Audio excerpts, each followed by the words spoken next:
Assalamualaikum alhamdulillahirabbil alamin. Sholawat dan salam kita curahkan kepada baginda Nabi Muhammad SAW. Di Pantai Jati, Munggu Karikil dekat Liang Macan, tetangga desa Tatakan tinggal seorang guru miskin namun sangat dalam dan tinggi ilmu tasawufnya. Beliau adalah Datu Suban. Karena kemiskinan beliau dan istri hanya makan singkong setiap harinya. Pada saat lebaran hari raya, Datu Suban kedatangan 13 orang murid-muridnya, yaitu Datu Murkat, Datu Taming Karsa, Datu Niang Talib, Datu Karipis, Datu Ganun, Datu Argih, Datu Ungku, Datu Labaiduliman, Datu Harun, Datu Arsanaya, Datu Rangga, Datu Galudiang Bulan, dan Datu Sanggul. Ketika sedang menikmati hidangan yang disediakan tuan rumah, tiba-tiba datang seorang yang bertubuh sangat besar.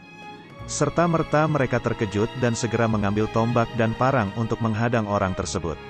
Assalamualaikum warahmatullahi wabarakatuh, kata orang besar, sambil mendekat. Waalaikumsalam warahmatullahi wabarakatuh, jawab para datu. Lalu Datu Suban berkata kepada murid-muridnya bahwa orang yang membaris salam itu insya Allah akan berniat baik dan tidak membahayakan. Maaf, siapa saudara yang datang dan dari mana asalmu serta apa maksud saudara? Tanya Datu Suban. Si raksasa hanya menjawab dengan ucapan La ilaha illallah. Setiap Datu Suban bertanya selalu dijawabnya dengan kalimat tauhid La ilaha illallah, hingga 7 kali ditanya dan dijawab dengan 7 kali zikir tauhid itu. Setelah 7 kali zikir tersebut, tiba-tiba raksasa itu ambruk. Lalu para datu menghampiri dan memeriksanya. Ternyata orang besar itu telah meninggal dunia. Serempak mereka berujar Inna lillahi wa inna ilaihi raji'un. Melihat keadaan yang demikian, para datu yang berjumlah 13 orang tadi bingung, bagaimana cara memandikan dan menguburkannya. Apalagi saat itu musim kemarau panjang, biasanya tanah sangat keras, sedang lubang untuk penguburan harus lebar dan panjang, dan untuk memandikannya juga diperlukan air yang sangat banyak. Konon di tengah kebingungan para datu, tiba-tiba hujan lebat turun dan ketika mereka mengangkat jenazah dengan mengerahkan tenaga penuh, ternyata tubuh orang besar itu sangat ringan, hanya seperti segumpal kapas. Serentak mereka berseru Subhanallah. Sebelum mereka mewaradunya, membersihkan mayat itu, Datu Suban menemukan sebuah tas selempang dari dalam pakaiannya. Setelah membukanya ternyata terdapat sebuah kitab yang akhirnya terkenal dengan sebutan Kitab Barencong. Para datu mulai membagi tugas. Membersihkan mayat ialah Datu Argih, Datu Niang Talib, Datu Ganun, Datu Labaiduliman, Datu Ungku, sedangkan Datu Karipis bertugas mencari batu nisan dari batu alam.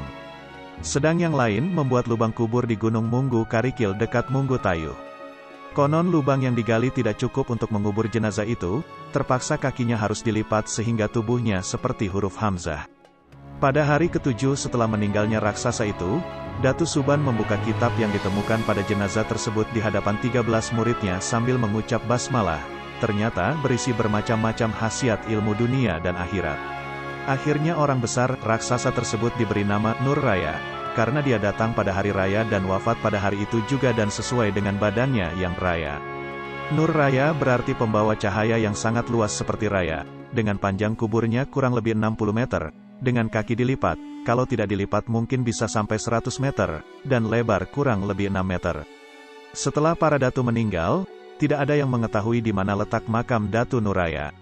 Namun beberapa tahun kemudian penduduk Munggu Tayuh, Tatakan, ketika malam hari sering melihat cahaya yang memancar dari tanah di sekitar benteng Munggu Tayuh naik ke atas langit.